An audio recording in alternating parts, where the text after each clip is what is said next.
Hail, brethren! Hail, brethren! I've got with me today Gat Hanzo, the Wizard of the War campaign, and we're going to be talking about specifically a question that I've got on my mind. And this was brought to me by Mr. Dan Marshall in a conversation that we had in our last episode. And then we had been discussing behind the scenes, and his idea was, he's thinking, does Wizards of the Coast just want to kill Dragonlance? Is that really what this is about? And we're going to look at this article over here. This is a message that Margaret Weiss put out in 2007, where she was talking about how Wizards of the Coast did not want to renew the Dragonlance license. And I've got the wizard here, and he's going to give us his thoughts about revamping versus just killing through neglect. And yeah, I think, let's find out. Let's see what Margaret has to say. Yeah. Okay. So basically, there hasn't been any new material for Dragonlance in a while in D&D. Forgotten Realms is the official campaign setting. And on April 23rd, 2007, that Weiss announced that Wizards of the Coast had not renewed Sovereign's license. Sovereign Press was publishing Dragonlance game materials at that time. And Dragonlance RPG game supplements and accessories would only be released through the end of the year. So 2007 would be the last time that they would do any kind of work together. Until, of course, the new novels that Margaret Weiss and Mr. Tracy Hickman had put out. And they had actually completed the first novel. And this was to be published by Penguin, I think. That was it. So here we go. Let's take a look at what she wrote in 2007. She writes, "The Dragonlance RPG license has been a labor of love for me and my staff throughout the term of our agreement with Wizards of the Coast and Hasbro.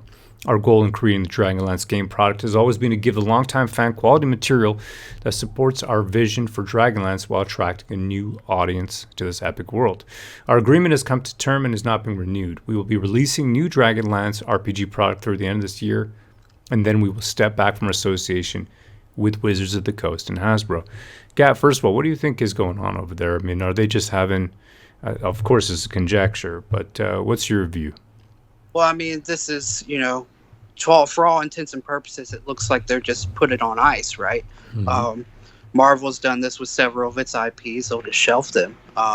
Looks like this is kind of where it was going in 2007. For whatever reason, they thought Dragonlance wasn't going to be their main campaign setting going forward. So until, like you said, they tried to bring back Margaret and Tracy and do these novels, which we now has turned out into a big pile of shit. So yeah, it looks that way with this lawsuit and the rest. But is it possible that they were approaching these fine authors and then trying to revamp it for just like they did for Curse of Strahd, right? And Curse of Strahd, I mean, there's been a lot of controversy about that. Maybe you can talk about that a little bit. That's interesting. Yeah, you bring that up, that they just revamped the Curse of Strahd game pack, the whole game box, and they said basically they're going to use make it feel like the old game, but they used a storyline from 2016. And from every indication, there's very minute changes, and they seem to be all woke changes, right? So, for instance, the Vistani was a major point of interest to some of these SJW woke people out there, and they wanted to change some of the racial characteristics of these characters within Ravenloft. And they actually got that changed. I think, it's very aesthetic overall. There's very minute changes, but the ones that they did do, there's not really so much a revamp as it is bowing down to what we would call the woker side of the D&D world. Yeah, it sure looks that way, that things are moving towards that. And I'm just trying to think over here what they would want to change with Dragonlance. What kind of revamping would they do, given the kind of revamping that they've done, the kind of controversies that have surrounded existing I would say campaign settings and worlds, and of course all the racial stuff. What would you imagine they would be looking at with the Dragonlance? Well, universe? I guess in general it comes to mind the types that used to roam Dragonlance that used to be considered barbarians. That's like the first thing that would come to mind as far as we need to make these guys not so make them more cultured. Whereas they would say in certain instances they already are like that. They seem to They seem to make rules for things that already exist in some cases, right? And so these SJWs come along, they find something they figure is problematic with the universe.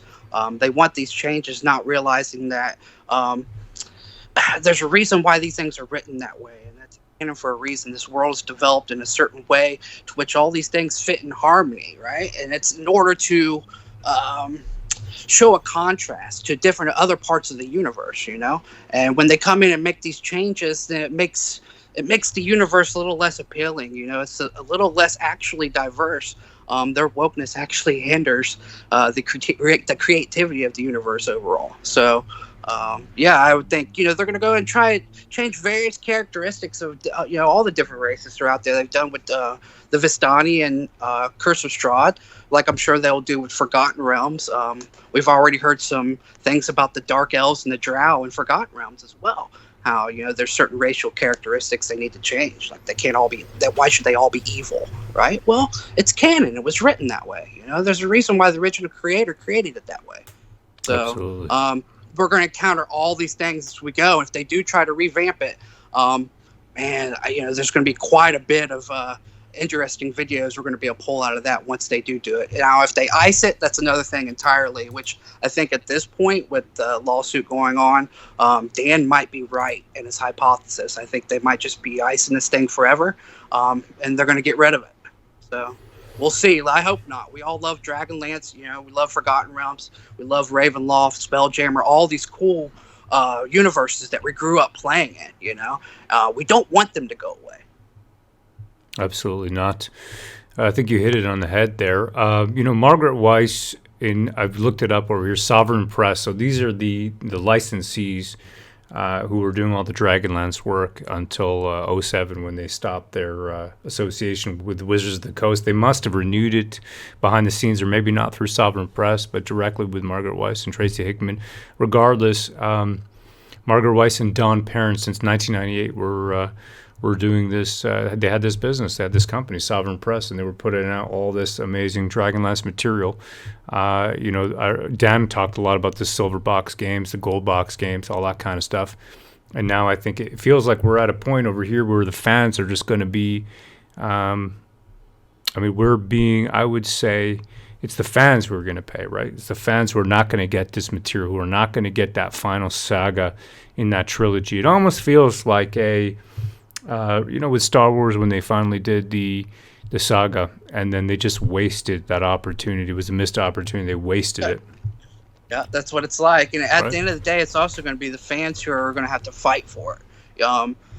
The only way anything's going to actually change, you're going to get what you want, is for the fans to step up and be like, hey, this shit's wrong, what they're doing to Weiss and Hickman.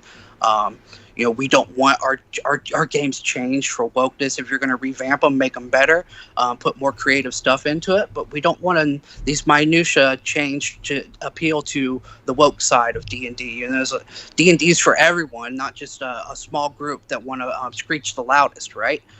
So I would caution Wizards of the Coast to keep in mind that there are a large variety, a great diverse amount of people that actually play their product, not the people who just want inclusivity and speak the loudest. You know, there's people who have loved these things for 30, 40 years, have played in these worlds. So I think inclusivity has always been a part of it. It's just natural, but you know, you never had to say that, right? That's the whole point of playing in a fantasy world. You could be what you wanted. I mean, when you have a race, right? It's the human race you're playing as. You're not playing as a human from a fictional version of any Absolutely country. Not. No, you're a human. Yeah. That's it. Yeah. Anyhow, there it is. All right, brethren, pay attention to the war campaign, because we will be taking out the Black Dragon for Black Dragonlance. That's what we're doing over here. And we're going to follow this up, and we are not going to relent, because we're not going to see some of our greatest authors of our time that gave birth to such imagination as these imagination properties of pure imagination as Dragonlance. We're not going to let them just fade away. So, you know, this shall not stand. Hail, brethren. Hail. Hail.